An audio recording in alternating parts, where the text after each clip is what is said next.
एक किताब जिसने कि एक बच्चे की जिंदगी बदल दी।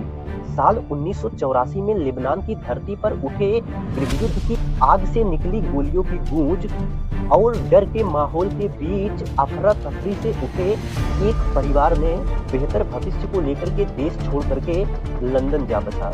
उस परिवार के साथ एक 10 साल का बच्चा भी था। ऐसे में नई जगह होने की वजह से और नए चेहरों के बीच वह बच्चा अपने आप को अकेला महसूस करने लगा।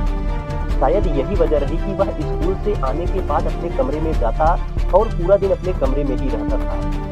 उसके कमरे में लगी खिड़की से वह बाहर के नज़ारे को देखता और कमरे में ही मौजूद अलमारी में रखी किताबों को निहारता रहता। और उसको देखते देखते एक दिन उसके हाथ एक पुरानी किताब लगी जिसका नाम था my side of the mountain, जिसकी कहानी होती है कि एक बच्चा होता है या एक व्यक्ति होता है जो कि सब कुछ छोड़ करके पहाड़ों की तरफ चला जाता है और वहीं जाकर के बेहतर जिंदगी और अपने इच्छा अनुसार करने की कोशिश करता है। हवाओं से बातें करता है, पेड़ों से बातें करता है और उन्हीं के बीच वह रम जाता है। ऐसे में इस बच्चे के ऊपर इस कहानी का प्रभाव व्यापक स्तर पर पड़ा और बच्चे को लगा कि यह कहानी तो उसकी ही है और यही कहानी बच्चे को इतना प्रभावित करती है कि उसी कहानी की चिंगारी से आज पूरी दुनिया रोशन हो रही है। बच्चा बड़ा हो गया है। बच्चा है हंगरी मूल का ब्रिटिश लेखक डेविड सेजेल, जिनके उपन्यास प्लेस के लिए उन्हें इस वर्ष का बुकर पुरस्कार से सम्मानित किया गया है। ऐसे में इसीलिए कहते हैं कि जब कई चीजें आपके हाथ से जाती हैं तो